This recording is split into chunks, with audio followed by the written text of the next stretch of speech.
Shalom Bapak Ibu Saudara yang dikasihi Tuhan. Seri pengajaran hari ini berjudul Sudah Selamatkah Kita? Jujur, banyak orang Kristen yang mempunyai pola pikir bahwa mengikut Tuhan Yesus itu mudah.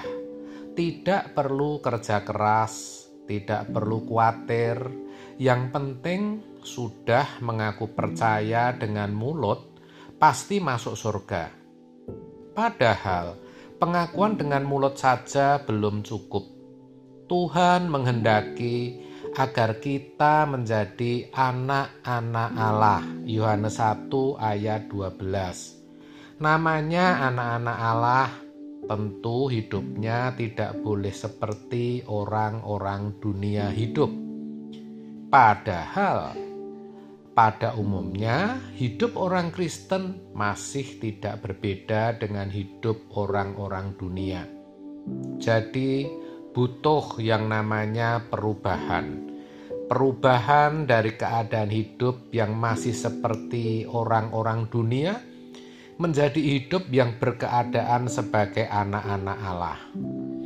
Itulah sejatinya inti kekristenan.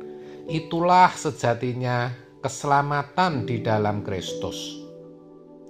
Banyak orang Kristen tidak memahami hal ini.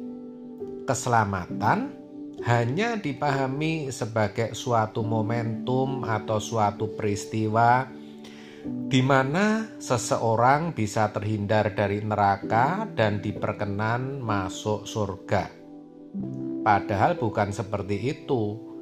Keselamatan adalah upaya Allah atau proses dikembalikannya manusia ke rancangan Allah semula, yang karena akibat dosa berkeadaan seperti orang-orang dunia, diproses dan diubahkan menjadi anak-anak Allah.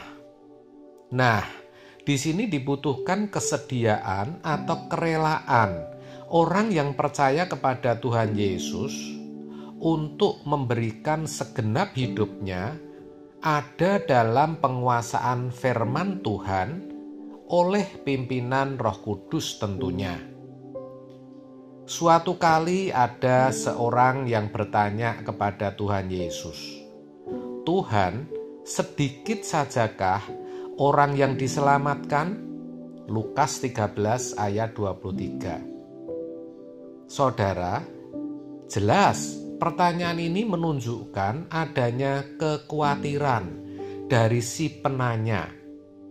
Tapi ini bukanlah kekhawatiran yang negatif.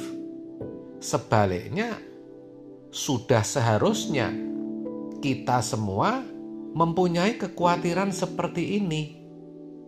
Kekhawatiran jenis inilah yang akan membawa kita untuk lebih serius dalam menjalani hidup ini. Tanpa memiliki kekhawatiran seperti ini, seseorang tidak akan serius mempersiapkan hidupnya untuk kehidupan kekalnya. Dengan kekhawatiran semacam ini, seorang akan selalu berjaga-jaga. Dan memang begitulah seharusnya. Maka tidak heran kalau Tuhan Yesus menjawab, "Berjuanglah untuk masuk melalui pintu yang sesak itu. Sebab aku berkata kepadamu, banyak orang akan berusaha untuk masuk, tetapi tidak akan dapat." Lukas 13 ayat 24. Jawaban Tuhan Yesus ini sangat jelas bahwa memang diperlukan perjuangan untuk masuk surga, seperti perjuangan melalui pintu yang sempit. Itulah sebabnya dalam Alkitab hidup ini diibaratkan seperti sebuah pertandingan. Dikatakan, "Tidak tahukah kamu bahwa dalam gelanggang pertandingan semua peserta turut berlari, tetapi bahwa hanya satu orang saja yang mendapat hadiah. Karena itu larilah begitu rupa, sehingga kamu memperolehnya. 1 Korintus 9 ayat 24. Saudara, seseorang yang tidak berjuang tidak akan memenangkan pertandingan tersebut. Sedangkan yang berjuang saja masih sulit. Artinya, kita tidak akan masuk dalam kerajaan surga kalau kita tidak memenangkan peperangan rohani kita masing-masing. Bahkan Rasul Paulus sendiri pun harus melakukan hal yang sama. Sebab apa? Sebab jika tidak, ia pun akan ditolak masuk surga. Rasul Paulus berkata, "Tetapi aku melatih tubuhku dan menguasainya seluruhnya, supaya sesudah memberitakan Injil kepada orang lain, jangan aku sendiri ditolak." 1 Korintus 9 ayat 27.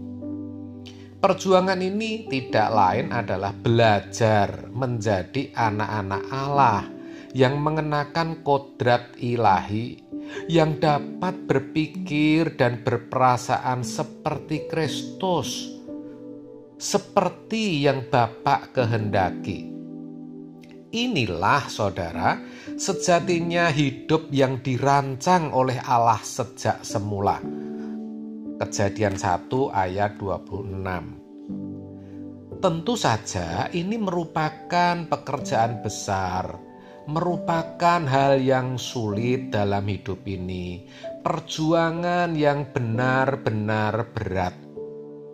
Jadi jangan pernah berpikir kalau sudah ke gereja maka otomatis sudah selamat. Jangan begitu. Yang benar adalah sejak kita menerima Tuhan Yesus, maka kita harus berjuang hidup seperti Tuhan Yesus hidup. Saya ulang, yang benar adalah sejak kita menerima Tuhan Yesus, maka kita harus berjuang hidup seperti Tuhan Yesus hidup. Saya tahu ini tidak mudah, saudara. Tidak mudah menerima kebenaran ini. Sebab pola pikir kita sudah terlanjur salah selama berabad-abad. Tetapi memang itulah kebenaran yang sejati. Maka mari kita membuka hati dan pikiran kita dengan serius dan mau menerima kebenaran ini, supaya kita boleh disembuhkan dari penyakit dosa kita dan kita menjadi anak-anak Allah yang berkenan, yang berkodrat ilahi. Kita harus mengerti bahwa keselamatan itu bukan kartu garansi yang bisa diklaim setiap saat, tetapi kehidupan yang harus dikerjakan dengan benar sampai mati. Jadi kalau sampai seseorang kelak gagal masuk ke dalam kerajaan surga, itu karena kesalahannya sendiri. Sebab Tuhan sudah sediakan anugerah keselamatan itu. Tugas kita, manusia, adalah berusaha dengan serius. Jangan sudah melayani tetapi akhirnya ditolak Tuhan. Ini akan sangat tragis. Sekelas Paulus pun berjuang loh saudara, apalagi kita. Mari mulai sekarang kita berjuang agar pada akhirnya kita tidak ditolak Allah. Amin. Tuhan Yesus memberkati.